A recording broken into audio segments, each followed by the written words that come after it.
mystère des désirs. Bonjour, maître. Bonjour, le petit Merlin. Voilà encore une fois, Dieu nous a fait grâce et nous sommes réveillés. Et depuis cette colline, nous allons essayer, par le choix du petit Merlin, développer le thème dont il vient de dénoncer, le mystère des désirs. Donc, à vous aussi, nos abonnés et chers internautes, permettez-moi de saluer le divin qui est en vous. Et merci toujours d'être fidèle à nos enseignements pour le bien de la postérité. Comment avez-vous choisi votre habillement? Merci beaucoup, le petit Merlin. Par rapport à mon habillement, et je crois que je l'ai choisi par rapport à un environnement un peu différent parce que d'habitude, quand je viens sur cette colline, je prends un habillement de Mutankor. Des fois, je prends un boubou avec la capuche. Mais si aujourd'hui, j'ai pris cette veste noire, c'est pour symboliser que c'est moi qui décide. C'est moi qui décide de la manière dont j'utilise mes désirs. Parce qu'à un moment, si vous ne choisissez pas, vous ne démontrez pas aux énergies spirituelles, vous ne démontrez pas au monde divin, vous ne démontrez pas aux supposés ennemis que c'est vous qui décidez, eh bien, vous serez vraiment manipulé au niveau des désirs. Et c'est là-bas qu'il y a la plus grande guerre de tous les temps, les désirs. Donc, j'ai porté l'habit en tenant compte de la phase astrale du moment, en tenant compte de mon niveau de conscience. Parce que je suis un instructeur spirituel, donc je dois porter une toge noire pour symboliser l'individu qui ne rejette rien. Voilà. Pourquoi les êtres humains ont des désirs? Merci beaucoup, Merlin. Et les êtres humains ont des désirs parce que c'est biologique. Et c'est biologique parce que le grand macrocosme, c'est-à-dire Dieu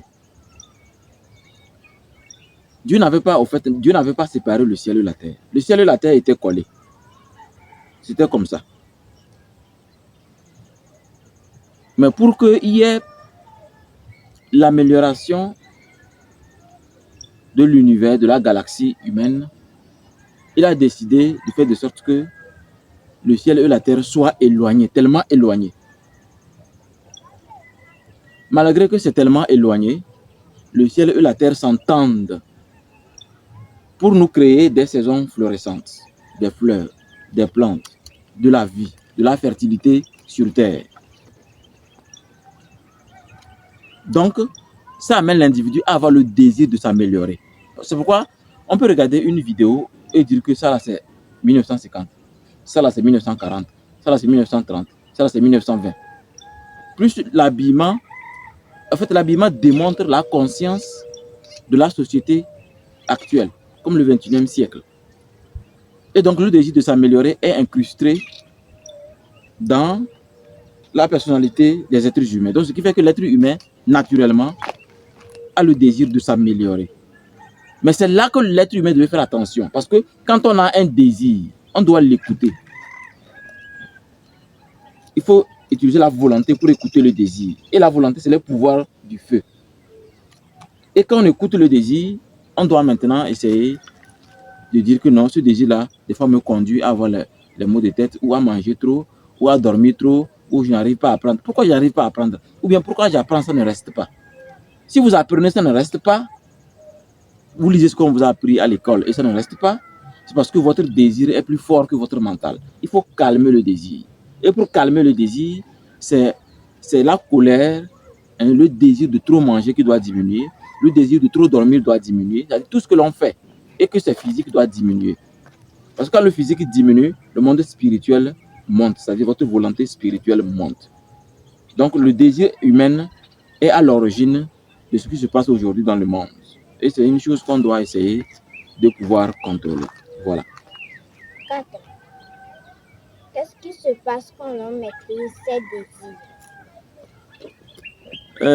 Merlin, sachez que quand l'être humain maîtrise ses désirs, il s'améliore, il devient meilleur.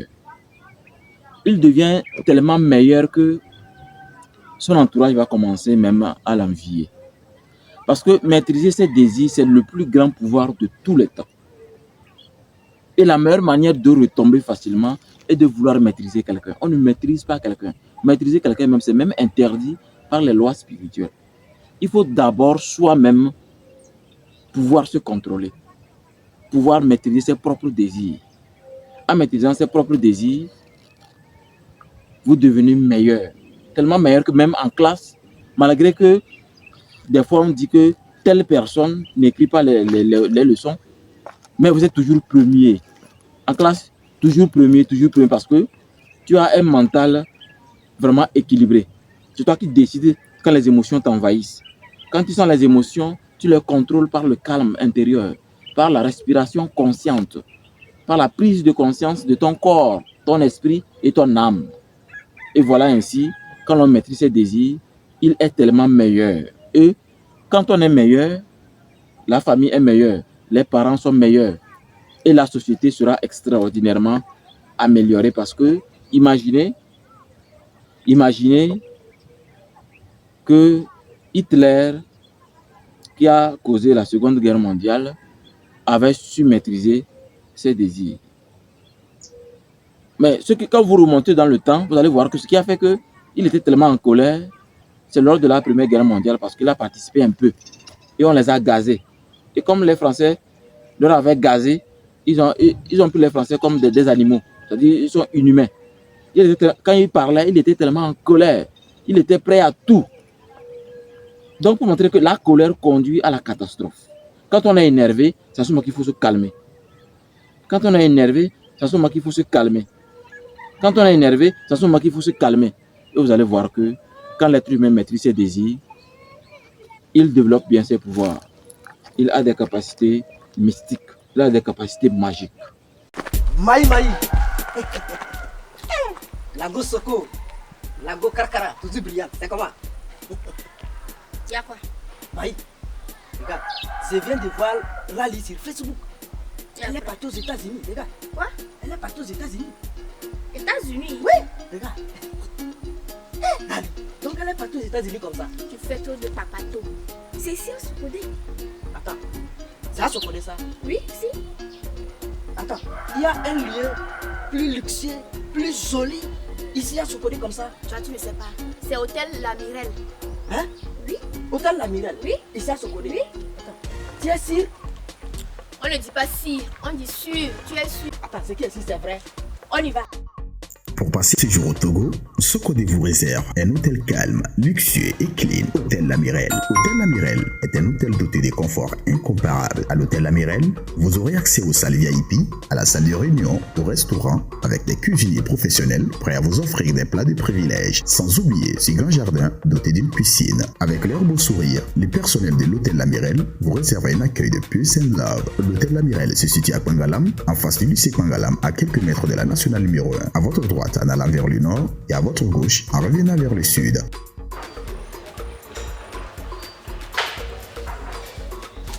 Voilà, c'est ici, l'hôtel La Mirelle. Ah, Tu vas où?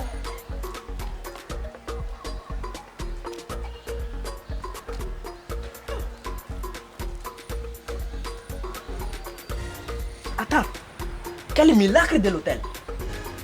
Dehors, c'est à Sokodé. Mais dedans, voilà, c'est aux États-Unis. Hôtel La Mirelle. La Mirelle. Répète. Pour toute information, contactez le plus 228 99 58 69 68 ou joignez-nous à l'adresse email lamirellesokodé@gmail.com. À l'hôtel La Mirelle, le bon séjour est garanti. Oh, l'hôtel La Mirelle.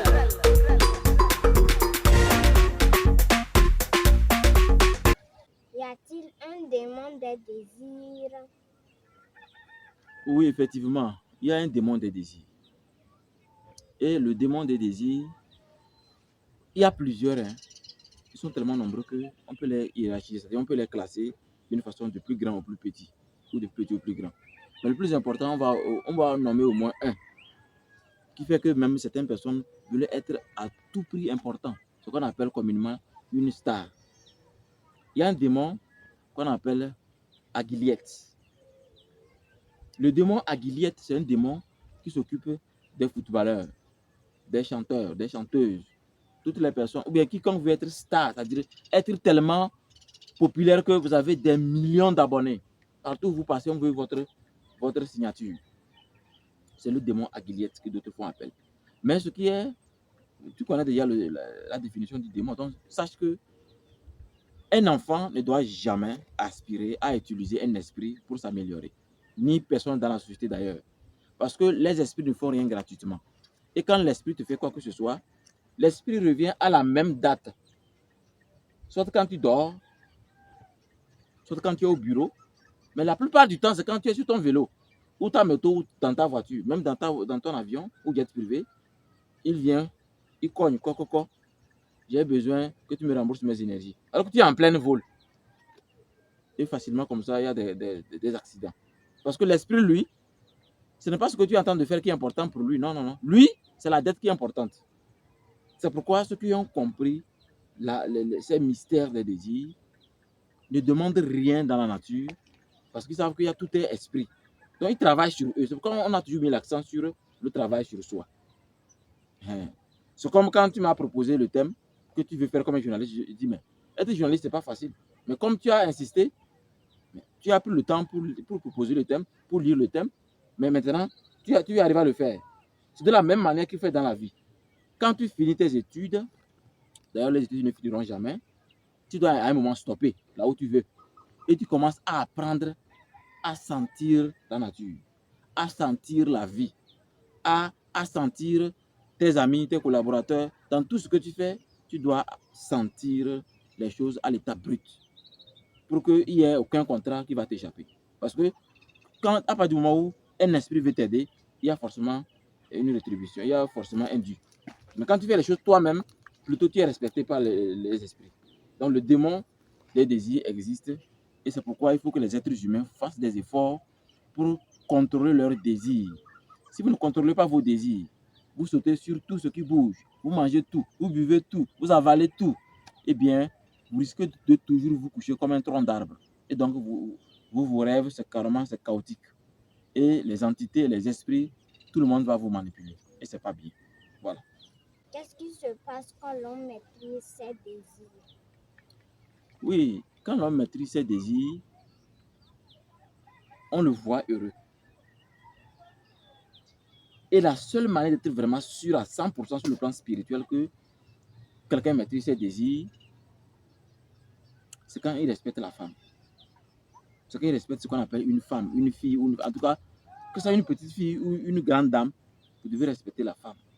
Parce que maîtriser les désirs et pouvoir tenir debout devant une femme qui dit tu ne peux jamais me gifler, même peut-être te gifler un peu premièrement, tu vas te rendre compte que une vie meilleure est devant toi. Parce que le plus grand pouvoir de tout le temps, c'est quand à l'intérieur de toi, aucune femme ne peut déclencher cette capsule appelée les vibrations de la colère ou les vibrations des désirs.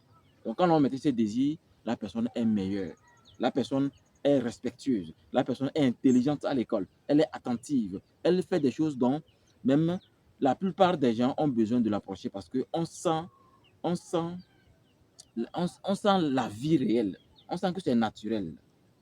Des fois, il t'arrive de remarquer que quand je suis à la maison, quand je décroche un appel ou bien j'écoute un vocal, tu entends ce que les gens disent. On sent les choses sont naturelles, c'est encore mieux. C'est mieux que trop de montage chaque jour. Parce que plus il y a plus de montage, plus il y a aussi le montage réel. Tout est subconscient. L'individu ne fait rien au hasard. Ceux qui sont toujours dans la beauté extraordinaire des montages, des choses magnifiques, ils seront comme ça dans le subconscient. Et ils feront les choses naturellement, difficilement. Voilà. Mot de fin sur le thème. Bon, par rapport à mon mot de fin, je dirais tout simplement que le message que je voulais faire passer à travers ton désir de me poser des questions, à travers ce désir de parler comme journaliste, par ce thème, le mystère des désirs, je voulais juste rappeler à tous les êtres humains sur la Terre, et surtout l'être humain original, c'est-à-dire le noir, que avoir un désir est la chose la plus extraordinaire. C'est pourquoi on doit à tout prix contrôler nos désirs. On ne doit pas les laisser jaillir à tout moment. On doit les contrôler. Ce contrôle, ce n'est pas aussi compliqué que ça. Ce qui est difficile, c'est que c'est la manifestation. Parce qu'il se manifeste trop rapidement et quand vous n'êtes pas bien concentré, vous risquez tout de suite d'avoir le désir de boire l'alcool, aller boire, de manger la viande, aller manger. Désir d'aller saluer une fille, tenir sa main, montrer à quel point vous êtes extraordinaire, vous allez le faire. Mais en réalité, quand un désir se présente à votre subconscient, à votre esprit, à votre mental, il faut d'abord l'analyser. Qu'est-ce que je gagne dans ce que je suis en train de sentir? Je gagne quoi? Est-ce que je serai bien concentré à l'école? Est-ce que je serai bien concentré à la maison? Est-ce que je serai une personne équilibrée si je manifeste ce désir? Quand tu poses ces questions, quand tu veux le faire, même tu fais avec attention. C'est pourquoi il est impératif il est important que l'on parle beaucoup dans sa tête. Parce que quand on parle beaucoup dans sa tête, maintenant qu'on ouvre la bouche, on ne parle plus beaucoup. C'est pourquoi c'est dans la tête qu'il faut parler beaucoup, c'est-à-dire mentalement. Parce qu'il y a la dimension des pensées. Et quand cette dimension se précipite sur vous, vous devenez l'antenne. Maintenant, vous devez penser rapidement, analyser les choses avant de parler. Et en parlant maintenant, vous parlez doucement, vous tenez compte de l'autre parce qu'il ne faut pas choquer ni prendre l'autre comme il ne vaut rien, mais plutôt toujours valoriser l'homme. Parce que la meilleure manière d'être extraordinaire dans la manifestation des mystères des désirs, c'est de prendre chaque être humain comme un Dieu. Parce que Dieu n'est nulle part si ce n'est dans le corps de celui qui est en face de vous. Dans ce truc dont ça nous sert, on appelle ça le cœur. Quand le cœur bat comme ça, c'est la manifestation de Dieu. C'est pourquoi n'importe quel être humain doit être considéré comme un Dieu. Et avoir un respect qu'il faut. Parce que quand tu donnes un respect, il va te l'accorder parce que c'est naturel. Pourquoi c'est naturel? C'est naturel parce que si vous aidez quelqu'un à grandir, vous grandissez au même moment. Si vous obligez quelqu'un à descendre des calomnies, des insultes, des mensonges, ou bien l'escroquerie à pur, partout tu insultes les gens, c'est-à-dire, toi dans ton sang, on sent à quel point tu es vraiment envieux. Ta vanité m'a dépassé les bornes. Quand tout ce que tu fais, c'est pour rabaisser les autres, tu te rabaisses aussi. Il est impossible d'être premier en classe si vous embêtez les autres. Être dernier aussi n'est pas mauvais parce que premier et dernier vont dans la même classe. Mais sauf que la différence, c'est que le premier a une valeur. Je vais te montrer comment ça marche. Donne-moi ta mail. Je pense que le caméraman nous voit. Quand il fait comme ça, on monte non. On monte non. Il y a combien de mains en haut? Deux. Voilà, 2 mains. Nous deux, on est monté non. Voilà. Maintenant, quand je t'insulte, je te fais tout, je te rabaisse. Il y a combien de mains en bas? C'est obligatoire. Celui qui rabaisse l'autre descend automatiquement. C'est une loi divine. C'est une loi sacrée. On devait nous rappeler ça chaque fois qu'on se réveille. On devait nous enseigner ça à l'école, au cours primaire. Très petit, on devait savoir que tout ce qu'on fait, ça nous fait. Donc, tout est comme ça dans la nature. Il est impossible d'être meilleur si vous passez votre temps à insulter les gens, à prendre la place des autres, à manquer de respect aux autres, à prendre les autres comme si c'est votre égal. Tout le monde n'est pas égal. Non, c'est vrai qu'on est égal au niveau de l'âme. Mais est-ce que je suis égal à Menuisier? Puisque Menuisier peut faire tabouret, veste, et un divan, le lit, mais il ne peut pas faire. Des étagères, je ne peux pas faire. Moi, je peux faire des choses dont le Menuisier ne peut pas faire. C'est pourquoi considère l'autre comme il a sa valeur, chacun a sa valeur, chacun a son expertise. Donc, en respectant l'autre, tu t'améliores. Tu comprends? Donc, c'est comme ça, dans la société, nous devrions essayer de nous rappeler qu'il y a une loi divine qui nous oblige à grandir, en aidant les autres à grandir, et nous rappeler que quand on rabaisse les autres, surtout dans l'obscurité, parce que ce qu'on fait et ça nous développe plus, c'est quand on est seul. Toilette, douche, amour, parler. Si ces moments-là, vous sentez à quel point c'est privé. Si ces moments-là, vous rabaissez quelqu'un, vous vous rabaissez aussi. C'est automatique. Si vous montez quelqu'un, en valorisant, ça vous valorise également. Donc, pour dire que c'est un plaisir de vous rappeler encore ces choses que vous connaissez déjà, mais c'est juste un rappel. Et je crois que si nous nous mettons ça dans la tête, chaque fois qu'on se réveille, nous allons nous améliorer correctement. Au TEP. Au TEP.